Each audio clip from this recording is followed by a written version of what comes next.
සුබ දවසක් ඔයගොල්ලෝ හැමෝටම. අද මම ලෑස්ති කරගත්ත බීට් එකක්. මම දන්නවා ඔයාලා හැමෝම දන්නවා බීට් හදන්න. ඒ වුණාට මම මේ හදාගන්නේ වෙනත්ම විදිහකට. මේක ටෙම්පරාදු කරලා ගන්නේ.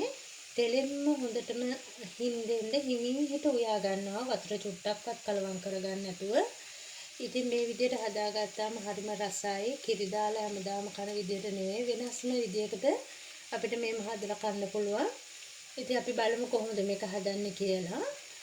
මම ඔයාලට පෙන්නන්නම් මම හදන විදිහ. ඔයාලත් හදලා බලන්න එතකොට කොහොමද රසද කියලා. එහෙනම් අපි බලමු හදන්නේ කොහොමද කියන එක.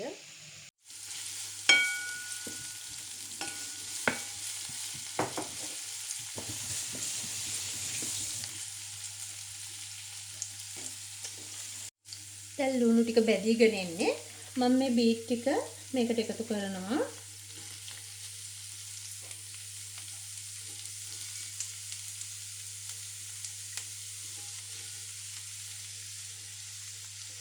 මේක ඔක්කොම එකපාර එකතු කරනවා. ඊට පස්සේ මම මේකට දානවා 3-5 ටිකක්. බීට් වල ප්‍රමාණයට අපි බලලා 3-5.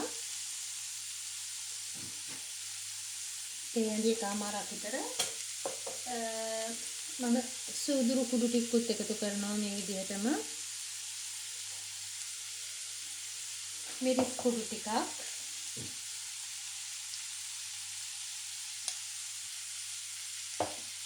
ඊළඟට මම මේකට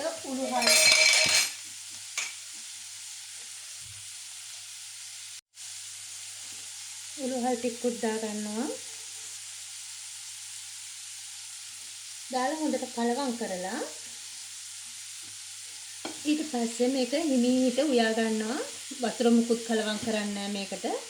මේකේ ඉස්ම වලින්ම කියන්නේ බීට් තැම්බෙනකොට එන ඉස්ම වලින්ම හිමීට උයා ගන්න තියෙන්නේ. මේකට ටිකක් වෙලා යනවා. වෙලා ගියාට ඇත්තටම මේ විදිහට හදාගත්තාම අපිට මේ තියාගෙන කන්න පුළුවන් නරක වෙන්නේ නැතුව. ඊට පස්සේ මම ඔයාලට පෙන්නන්නම් කොහොමද තියෙන්නේ කියලා. අපි හොඳට කලවම් කරගන්න ඕන මේක.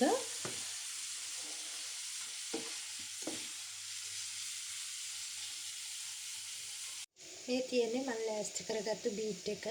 මේ විදිහට හොඳට හිම්මලා තියෙන්නේ. හොඳටම මේ ඉස්ම පොඩ්ඩක්වත් නැහැ. කිරි දැම්මෙත් නැහැ. මුකුත්ම නැතුව වතුර මුකුත් දාන්න නැතුව ඒකට එකතු වෙන අර ජල වාෂ්පයි බීට් වල තියෙන වතුරයිනුයි තම්බලා තමයි මේ අරන් තියෙන්නේ. ඉතින් මේක මේ විදිහට හදාගත්තාම ඕනම දවස් 2-3ක් හරි තියාගන්නත් පුළුවන් කිසිම ප්‍රශ්නයක් නැතුව. ඔයාලත් හදලා බලන්න දවසක කොහොමද කියලා.